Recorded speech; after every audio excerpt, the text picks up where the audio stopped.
کہ جب تم اللہ کی راہ میں کچھ صدقہ دینے کے لیے کرو تو فوراً دے دیا کرو، اگر تم اس میں تاخیر کرو گے تو میں تمہیں اس تاخیر میں مزید اضافہ کرواتا رہوں گا حتیٰ کہ وہ بھول جاتا ہے، اور اس صدقے سے جو نفع اس شخص کو ہونے والا ہوتا ہے وہ اس سے بے خبر رہ جاتا ہے۔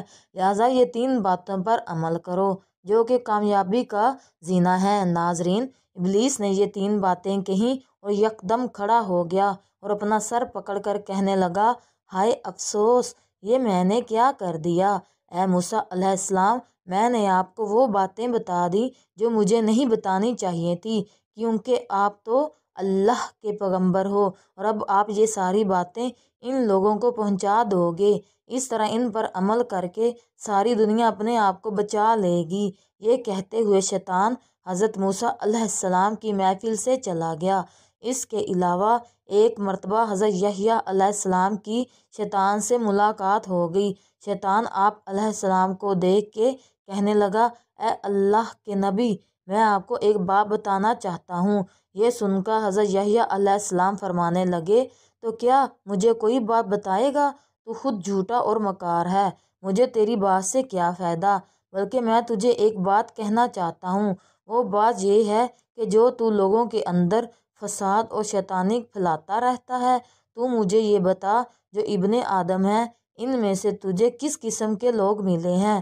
تو اپنے شر کو پھیلانے کے تجربے سے مجھے بتا کہ تجھے کتنے قسم کے لوگوں کا سامنا کرنا پڑتا ہے۔ ابلیس بولا، ہاں، اگر میں ان لوگوں کو تقسیم کروں تو مجھے 3 قسم کے لوگ ملے ہیں جن سے میرا پالا پڑا ہے۔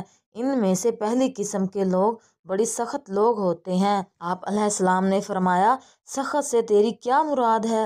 ابلیس نے کہا، سخت سے مراد وہ لوگ ہوتے ہیں جن کو میں بڑی مشکل سے بہکا کر ورگلا کر ان سے گناہ کرواتا ہوں، لیکن بعد میں یہ لوگ اللہ سے توبہ کر لیتے ہیں اور اللہ اپنے وعدے کے مطابق ان کو بخش دیتا ہے، پھر میں دوبارہ ان سے گناہ کرواتا ہوں اور وہ دوبارہ توبہ کر لیتے ہیں، اللہ کو راضی کر لیتے ہیں۔ یہ لوگ بڑے سخت ہوتے ہیں، یہ ہمارے لیے کافی پریشانی کا باعث ہوتے ہیں کہ وہ گناہ بھی کرتے ہیں اور توبہ کر کے پاک ہو جاتے ہیں۔ تو اس بات سے میری بڑی جان جاتی ہے کہ اللہ پاک ان کی بخشش کیے جا رہا ہے۔ ہم چاہتے ہیں کہ یہ مستقل ہمارا بندہ بن جائے، لیکن ہم مایوس نہیں ہوتے، ہم اسے بہکانے میں لگے رہتے ہیں، کیونکہ وہ ہمارے بہکاوے میں آتا رہتا ہے، لیکن وہ ساتھ ہی توبہ کرتا ہے، تو یہ ہمارا مقصد بھی پورا نہیں ہوتا، اس لیے یہ لوگ ہمارے لیے بڑے سخت ہوتے ہیں۔ اس کے بعد دوسری قسم کے لوگ گیند کی مانند ہیں، یہ مکمل ہمارے اختیار میں ہوتے ہیں، ہم جتنا مرضی ان سے گناہ کروا لیں یہ کرتے رہتے ہیں اور اللہ کے عذاب کا بھی انہیں کوئی احساس نہیں ہوتا، یہ ہمارے لیے پسندیدہ بندے ہوتے ہیں۔ اس کے بعد تیسری قسم کے لوگ وہ سچے اور نیک بندے ہیں جن کو ہم جتنا مرضی چاہیں ورگلا لیں، لیکن وہ نہیں بہکتے، یہ اللہ کی بندگی سے کبھی غافل نہیں ہوتے۔ یہ لوگ تقویٰ کے اندر اتنے سخت ہوتے ہیں کہ ہم ان کے قریب نہیں جا سکتے، کیونکہ وہ اللہ کی ایسی پناہ میں ہوتے ہیں کہ ہم ان کے قریب جانا چاہیں تو بھی نہیں جا سکتے۔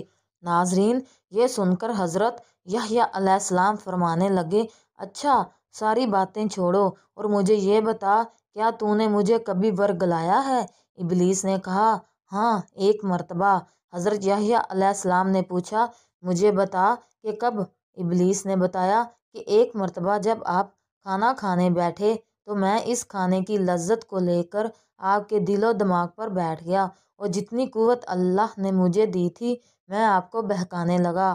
آپ جب کھانا کھانے لگے تو میں آپ کے دل میں اس کی لذت کو اور بڑھاتا گیا اور آپ نے خوب پیٹ بھر کر کھانا کھا لیا، جس کا نتیجہ یہ ہوا کہ آپ کو گہری نیند آ گئی اور اس رات آپ کی تہجد کی نماز قضا ہو گئی، اور اس طرح میں آپ کی اس رات کی تہجد کی نماز نہ پڑھانے میں کامیاب ہو گیا۔ جب شیطان کی یہ بات حضرت یحییٰ علیہ السلام نے سنی تو فرمانے لگے، اچھا، تو شکم سیری سے بھی عبادت میں خلل آتا ہے، یہ تو نے مجھے پتے کی بات بتائی ہے، میں آج کے بعد یہ عہد کرتا ہوں کہ آئندہ کبھی پیٹ بھر کر کھانا نہیں کھاؤں گا۔ یہ سن کر شیطان کو غصہ آ گیا اور وہ چیختا چلاتا ہوا حضرت یحییٰ علیہ السلام کی محفل سے بھاگ گیا۔ ناظرین، انسان خطا کا پتلا ہے۔ انسان خطا کرتا ہے، توبہ کرتا ہے، پھر خطا کرتا ہے، پھر توبہ کرتا ہے۔ اللہ تعالیٰ انسان کو بار بار معاف فرماتا ہے، کیونکہ اللہ پاک نے وعدہ کیا ہے کہ میرا بندہ جب تک مجھ سے توبہ کرتا رہے گا میں اس کی توبہ قبول فرما کر اس کو معاف کرتا رہوں گا۔ ناظرین، انسان تو ہے ہی خطا کا پتلا۔ کہتے ہیں جو گناہ کر کے ڈٹ جائے وہ شیطان، اور جو گناہ کے بعد توبہ کر لے وہ انسان ہوتا ہے۔ لہٰذا ناظرین، اللہ پاک سے توبہ کیجیے اور گڑ گڑا کر اپنے گناہوں کی معافی مانگیں۔ اللہ پاک ہم کو ضرور معاف کرنے والی ذات ہے۔ اور دوسری بات ناظرین، اپنے اندر سے تکبر کو ختم کر دیجیے، کیونکہ یہ شیطان کی صفت ہے۔ تکبر کرنے والا انسان دوسروں کو حقیر سمجھتا ہے اور ہمیشہ گھاٹے میں رہتا ہے۔ ناظرین، اگر آج آپ کو ہمارا پیغام اچھا لگا ہو تو ہمارے چینل کو سبسکرائب کریں اور لائک کریں۔ جزاک اللہ۔